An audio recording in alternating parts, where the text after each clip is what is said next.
Un Noël royal décidément pas comme les autres. Le roi Charles III a décidé d'imprimer sa patte et de rompre avec certaines traditions de sa mère, la reine Elisabeth II, pour son premier Noël en tant que souverain.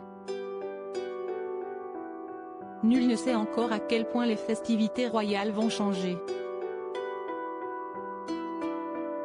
Mais la ligne qui se dessine, selon les experts royaux de la presse britannique, c'est celle d'un Noël bien moins formel que les 69 précédents. Moment très attendu de cette fin d'année, le premier discours télévisé de Noël de Charles III, préenregistré dans le plus grand des secrets pour une diffusion à 15 h le 25 décembre, a aussi subi un changement de dernière minute.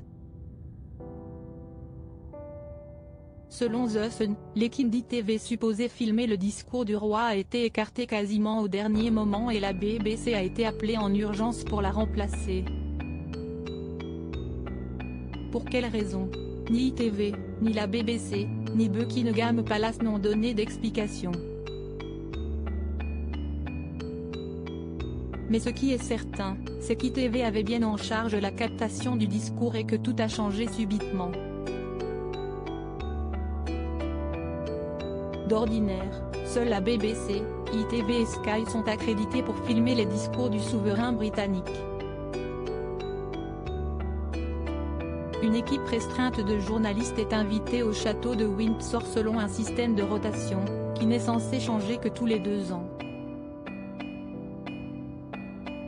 ITV a filmé le dernier discours de Noël d'Elisabeth II l'an passé et devait donc revenir cette année. Mystère autour du premier discours de Noël du roi Charles III. A noter que le discours de Charles III a été enregistré ce mardi 13 décembre, avant la sortie du second volet de la série documentaire Harry et Meghan sur Netflix. Le lieu de l'enregistrement, qui n'est donc peut-être pas le château de Windsor, la durée de la séquence et le contenu n'ont absolument pas filtré dans la presse. Même les médias les plus proches de la royauté ont gardé le secret. Beaucoup de spéculations et de prédictions circulent.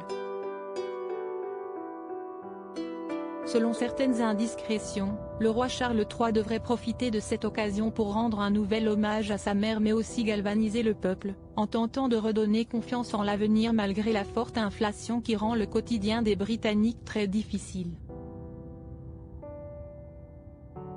Le Sunday Telegraph a également indiqué que le souverain devrait citer ses 2 fils dans son discours.